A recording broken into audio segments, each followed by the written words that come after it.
Hello সবাইকে, কি অবস্থা সবার? আজকে 19 অগস্ট, আমার মেয়ের আজকে 5 মাস হলো।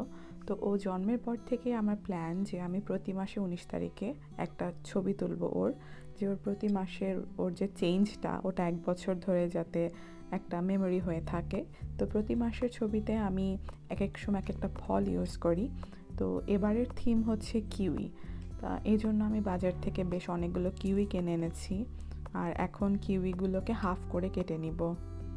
আমি কিউইগুলোকে আর ধুয়ে নিলাম না, কারণ আমি সাধারণত একটা ব্ল্যাঙ্কেট, হোয়াইট কালারের ব্ল্যাঙ্কেটের উপরে রেখে ওর প্রতি মাসের ছবিগুলো তুলি। তো এখন যদি কিউইগুলোকে ভিজিয়ে ফেলি ধুয়ে, তাহলে আবার ছবি তুলতে একটু সমস্যা হবে। এই জন্য আমি ওগুলোকে ধুলাম না, আমি জাস্ট ওর উপর স্টিকারটা সরিয়ে হাফ করে কেটে নিচ্ছি। এই যে আমি বেশ অনেকগুলো কিউই কেটে নিয়েছি, কিছু কাটা কিছু আস্ত, এগুলো সব মিলিয়ে আর কি ছবি তুলবো। ব্ল্যাঙ্কেটটা পেতে নিলাম, আর এই যে আমার মেয়ের জামা, কিউই ড্রেস, আর এই আমার মেয়ে। হাই, একটা হাসি দাও মা, একটা হাসি, একটা হ্যাঁ। আজকে আমরা কি সাজবো? কিউই। হ্যাঁ, হাসি দাও তো, একটা হাসি দাও তো। হ্যাঁ, ওর মান্থলি ফটোশ্যুটের জন্য 12টা থিম, 12টা ফল, 12টা ড্রেস একদম প্ল্যান করা। আমি 19 তারিখ আসতে না আসতেই আমার মা, আমার ফ্যামিলি সবাই এত এক্সাইটেড হয়ে যায় যে কখন ছবি তুলবা, কখন ছবি তুলবা, কখন দিবা।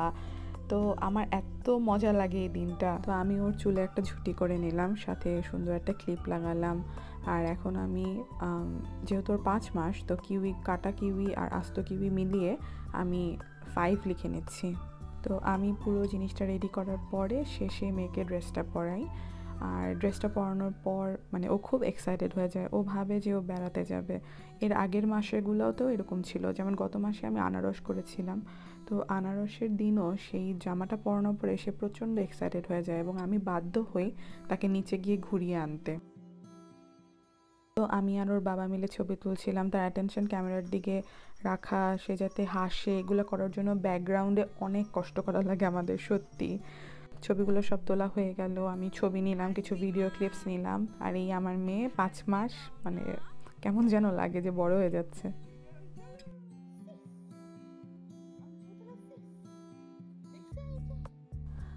মেয়ের ফটোশ্যুট শেষ করে তাকে বাবার কাছে দিয়ে আমি রান্নার কাজে চলে আসলাম। এর মধ্যেই আমি 1 প্যাকেট খাসির মাংস ভিজিয়ে রেখেছিলাম। এখানকার খাসির মাংস যেহেতু ফ্রোজেন, তো অনেকক্ষণ আগেই ভিজিয়ে রাখা লাগে। আমি খাসির মাংস করার পরে আমি এগুলোর মধ্যে গরম জল আর ভিনেগার দিয়ে বেশ কিছুক্ষণ ভিজিয়ে রাখি, তাহলে মাংসের যে পুরনো একটা গন্ধ থাকে সেটাও চলে যায়, আবার মাংসটা সিদ্ধ হতেও বেশ তাড়াতাড়ি নরম হয়ে যায়। আমাদেরই এক ভাইয়ের নিজের বাড়ির বাগানের শাক এগুলো, কোনো সার বা কোনো কিছু নাই। তো শাকগুলো এত ফ্রেশ, আসলে বিদেশের মাটিতে বসে এত তাজা তাজা শাক, মানে মনে হয় যেন স্বাদ আরও বেশি লাগে। তো শাকগুলো যেহেতু একদম ডিরেক্ট বাগান থেকে তোলা, যার জন্য প্রচুর মাটি ছিল, তো আমি ওগুলোর জাস্ট গোড়াটা কেটে জল দিয়ে ভালো করে ধুয়ে স্ট্রেনারে রেখে দিয়েছি। এখন পেঁয়াজগুলো কেটে নিচ্ছি। আর পেঁয়াজ কাটার জন্য আমার একটা মেশিন আছে, মানে ওটা আমার লাইফ সেভিয়ার। আগে খুব সুন্দর কুচি কুচি করে আমি পেঁয়াজ টেয়াজ কেটে খুব রসে ভরে রান্নাবান্না করতাম, কিন্তু এখন আসলে আমার কোনো সময়ই হয় না। এক রান্নায় আসলে আমার 5 বার ব্রেক নিয়ে মেয়েকে দেখতে হয়, মেয়েকে ঠান্ডা করতে হয়, আবার আসতে হয়। তো এই হচ্ছে সেই মেশিনটা, এটা দিয়ে খুবই ইজিলি যে কোনো সবজি কাটা যায়। তার মধ্যে পেঁয়াজ কাটাটা আগে আমি অনেক কনসার্ন থাকতাম, পেঁয়াজ ঝুরি ঝুরি হতে হবে, কুচি কুচি হতে হবে, কিন্তু এখন জাস্ট মনে হয় যে মাংস বা যেখানে পেঁয়াজটা গলে যাবে, কষে যাবে, সেখানে আমি আর কোনো সাইজ নিয়ে কনসার্ন করি না, আমি এটা দিয়ে কুচি কুচি করে কেটে ফেলি। যদিও অত মিহি কুচি এটা দিয়ে হয় না, বাট যা হয় তাই অনেক। এখানে বিদেশের মাটিতে বসে একা হাতে বাচ্চা সামলে, বাচ্চা মানুষ করা, সাথে রান্নার কাজকর্ম করা, এগুলো অনেক অনেক হেক্টিক কাজ। যারা এখানে সিঙ্গেল হ্যান্ডেডলি সব কিছু হ্যান্ডেল করে, শুধুমাত্র তারাই বুঝবে যে এটা কত কষ্টের আর কতটা হেক্টিক। তো এই স্লাইসার মেশিনটা ইউজ করার পর মানে আমার লাইফ অনেক ইজি হয়ে গেছে। আমি জাস্ট দেই আর একটা বাড়ি দেই আর কাটা হয়ে যায়। এদিকে আলুগুলোকে ছুলে নিলাম, আলুগুলোকে হাফ করলাম কয়েকটা, আর কয়েকটাকে আস্ত রাখলাম। আমি খাসির মাংস বা মুরগির মাংস সবগুলোতেই আলু অত একটা পছন্দ করি না, কিন্তু আমার বর সে খুবই পছন্দ করে মাংসের মধ্যে আলু। আমি আজকে খাসির মাংস আর আলুটাকে ভেজে দিব না, আমি এর মধ্যে হলুদ আর লবণ মিশিয়ে একটু ম্যারিনেট করতে রেখে দিলাম। এরপর আমি ডিরেক্ট রান্নার মধ্যে দিয়ে দিব।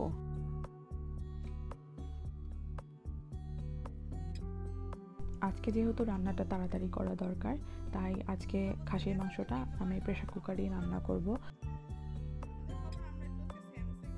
তো কুকারটা গরম হবার পরে তার মধ্যে দিয়ে দিলাম সাদা তেল আর সর্ষের তেল, আর এরপরে গোটা গরম মশলা, এগুলো একটু হালকা ভাজা ভাজা করে তার মধ্যে দিয়ে দিচ্ছি পেঁয়াজ কুচিগুলো, আর পেঁয়াজ কুচিটা আবার একটু ভাজার পরে দিয়ে দিচ্ছি আদা রসুন বাটা। তো এরপরে এর মধ্যে অ্যাড করে নিচ্ছি মরিচের গুঁড়া, হলুদের গুঁড়া, জিরার গুঁড়া আর ধনিয়ার গুঁড়া। এই মশলাগুলো দেওয়ার পরে পেঁয়াজ, আদা বাটা, রসুন বাটা সব কিছু মিক্স করে একসাথে বেশ কিছুক্ষণ একটু ভাজা ভাজা করে নিব। এখন এর মধ্যে দিচ্ছি পরিমাণ মতো লবণ আর কাশ্মীরি রেড চিলি পাউডার, এটা শুধুমাত্র কালারের জন্য, আর সাথে কিছুটা জল। এই পুরো জিনিসটাকে এখন খুব ভালো মতো অনেকক্ষণ সময় নিয়ে ভালো করে কষিয়ে নিব। মশলাটা কিছুক্ষণ কষানোর পর দিয়ে দিচ্ছি সয়া সস, আর তারপরে আবার আমি মশলাটাকে বেশ কিছুক্ষণ কষিয়ে নিলাম। তো ভালো মতো যখন মাখা মাখা হয়ে গেল, এখন আমি দিয়ে দিচ্ছি ধুয়ে জল জড়িয়ে রাখা খাসির মাংসগুলো।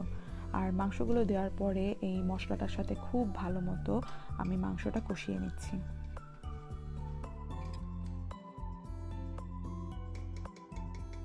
তো পাশের চুলায় এবার কড়াই গরম করে তার মধ্যে সাদা তেল দিয়ে আমি ছোট ছোট করে পিস করে কেটে নেওয়া চিংড়িগুলোকে ভেজে নিচ্ছি। আমার এখানে ছোট চিংড়ি পাওয়া যায় না, যার জন্য আমি বড় চিংড়িগুলোকেই ছোট ছোট করে পিস করে কেটে নিই শাকে বা সবজিতে দেওয়ার জন্য। এর মধ্যে কতবার যে মেয়েকে ঠান্ডা করতে যাওয়া লাগলো, খাওয়াতে যাওয়া লাগলো, তার আর হিসাব নেই। ঘন্টার পর ঘন্টা লেগে যায় এখন রান্না করতে। আগে আমি 1 ঘন্টার মধ্যে চটপট রান্না সেরে ফেলতে পারতাম, আর এখন কত সময় যে লাগে।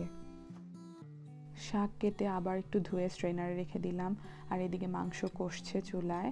আর এরপর আমি ঢাকনাটা ঢেকে দিলাম প্রেসার কুকারে, আর ওকে সিটি হতে দিতে থাকলাম। আমি তখন পর্যন্ত কোনো জল খাসির মাংসে অ্যাড করিনি।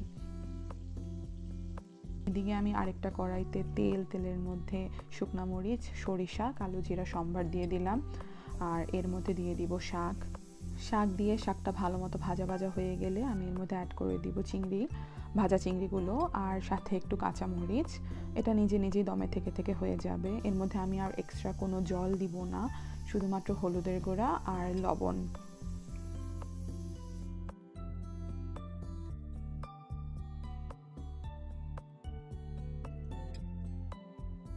ওদিকে মাংসে 7-8টা সিটি দেবার পরে আমি এর মধ্যে দিয়ে দিচ্ছি জল আর আলু। আর এরপরে আমি আর প্রেসার কুকারের ঢাকনাটা ওভাবে আটসাট করে লাগাবো না, আমি জাস্ট উপরে আলতো করে রেখে দিব। দমে থেকে থেকেই বাকি মাংসটা কষে সম্পূর্ণ নরম হয়ে যাবে।